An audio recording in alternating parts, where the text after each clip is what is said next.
দিনটি শুক্রবার। বাংলার নবাবদের উত্তরসূরিদের জন্য আজকের দিনটি। এই নবাব হলো বাংলাদেশের মানুষ। কারা তারা?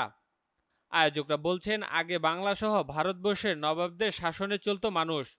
নবাবদের যে আভিজাত্য ইতিবাচক কাজ সেটাকে ধারণ করতে চায়। পূর্বাচলের ৩০০ ফিটে হলো আয়োজন।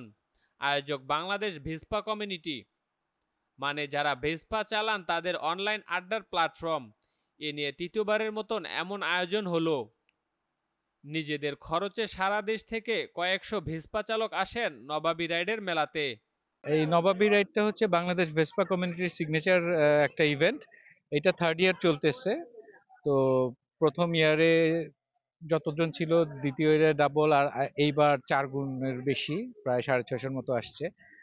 আর এটা শুরু করেছিলাম আমরা একটা থিম দিয়ে, যেটা হচ্ছে আপলিফট করা আমাদের হেরিটেজকে, আমাদের যে কালচারকে। এখন সেইটাতে আমরা নবাবী রাইড এই নামটা আমরা নিয়ে আসছি, কারণ যারা ভেসপা চালাই আমরা মনের দিক থেকে নবাব, এবং আমরা সুশৃঙ্খলভাবে চালাই, আমরা হেলমেট পরি, এবং আমরা দেশের সংস্কৃতিকে তুলে ধরতে চাই। এর জন্য এই পোশাকটা আমাদের নবাবী রাইডের সাথে ওতপ্রোতভাবে জড়িত।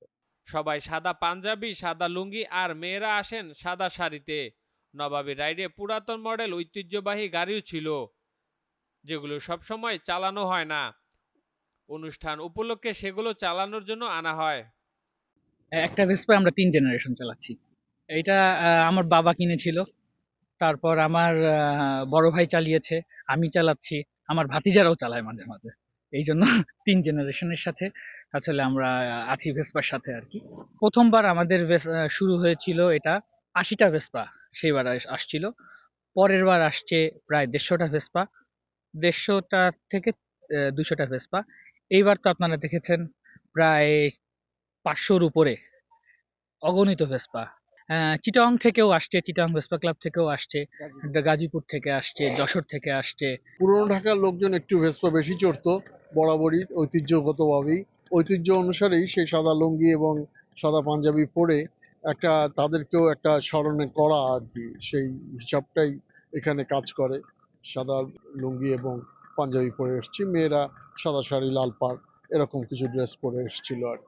তৃতীয়বারের নবাবী রাইডারদের আয়োজন করলো ভেসপা কমিউনিটি। মানুষের উৎপাদন ব্যবস্থার বদলের সাথে সাথে রুচি সংস্কৃতিতেও বদল আসছে। এই আয়োজন তারই নিদর্শন। সামাজিক যোগাযোগ মাধ্যমে গ্রুপ খুলে এই কমিউনিটি সারা বছর সংঘবদ্ধ থাকে। শাইনুল ইসলাম নূর, নন্দন টিভি।